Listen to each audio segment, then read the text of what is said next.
ഈ പ്രൊഡക്റ്റ് എനിക്ക് ഇഷ്ടപ്പെട്ടു, പക്ഷേ ഈ ഒരു പേജ് അല്ലെങ്കിൽ ഈ ഒരു വെബ്സൈറ്റ് ട്രസ്റ്റബിൾ ആണോ?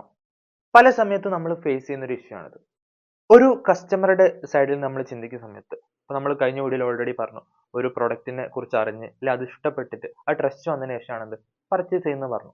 അപ്പം അതിൽ ഈ ഒരു ട്രസ്റ്റ് വരുന്നതിൽ ഏറ്റവും ഇമ്പോർട്ടന്റ് ആണത് ഇപ്പം who is behind the brand. ഇപ്പം ആരുടെയാണ് ബ്രാൻഡ്? ഇപ്പം ആ ഒരു വ്യക്തിനോടുള്ള ഒരു വിശ്വാസം അല്ലെങ്കിൽ ട്രസ്റ്റും കൂടി എന്താകും ഈ ഒരു ബ്രാൻഡിലോട്ട് പാസ് ആവും. അതേപോലെ തന്നെ എന്താണ് ടെസ്റ്റിമോണിയൽസ്, റിവ്യൂസ്, നമ്മൾ ഗൂഗിളിലുള്ള റിവ്യൂസ് ആയാലും അല്ലെങ്കിൽ അതർ റിവ്യൂസ് കാര്യങ്ങളൊക്കെ എന്താണ് ഇതിന് ഇമ്പോർട്ടന്റ് ആയിട്ട് ട്രസ്റ്റ് വർദ്ധിക്കുന്ന ഒരു സാധനം തന്നെയാണ്. പിന്നെ അതുകൂടാതെ UGC കോണ്ടന്റ്, ഇപ്പം നമ്മുടെ ഒരു കസ്റ്റമർ അല്ലെങ്കിൽ ഒരു യൂസർ എന്താണ് ആ ഒരു പ്രൊഡക്റ്റ് യൂസ് ചെയ്തിട്ട് അതിനെക്കുറിച്ചുള്ള അഭിപ്രായം എന്താണ് ഒരു വീഡിയോ ആയിട്ട് ചെയ്യുന്നു, അല്ലെങ്കിൽ ഒരു അൺബോക്സിങ് വീഡിയോ ചെയ്യുന്നു, അതൊക്കെ എന്താണ് UGC കോണ്ടന്റ്. അപ്പൊ എന്താണ് യൂസേഴ്സിന്റെ കയ്യിൽ നിന്ന് തന്നെ അവരുടെ ഒരു ഫീഡ്ബാക്ക് കിട്ടുന്ന സമയത്ത് എന്താണ് ആളുകൾക്ക് ഭയങ്കര ഇഷ്ടപ്പെടും അല്ലെങ്കിൽ പെട്ടെന്ന് ട്രസ്റ്റ് ചെയ്യാൻ എളുപ്പമായിരിക്കും. അപ്പൊ അങ്ങനെ കുറെ കാര്യങ്ങൾ ഈ ഒരു ട്രസ്റ്റ് ബിൽഡ് ചെയ്ത് കഴിഞ്ഞാൽ ചിലപ്പോൾ നമ്മുടെ പർച്ചേസ് നമുക്ക് അല്ലെങ്കിൽ നമ്മുടെ സെല്ലിങ് നമുക്ക് എന്താ കൂട്ടാൻ പറ്റും.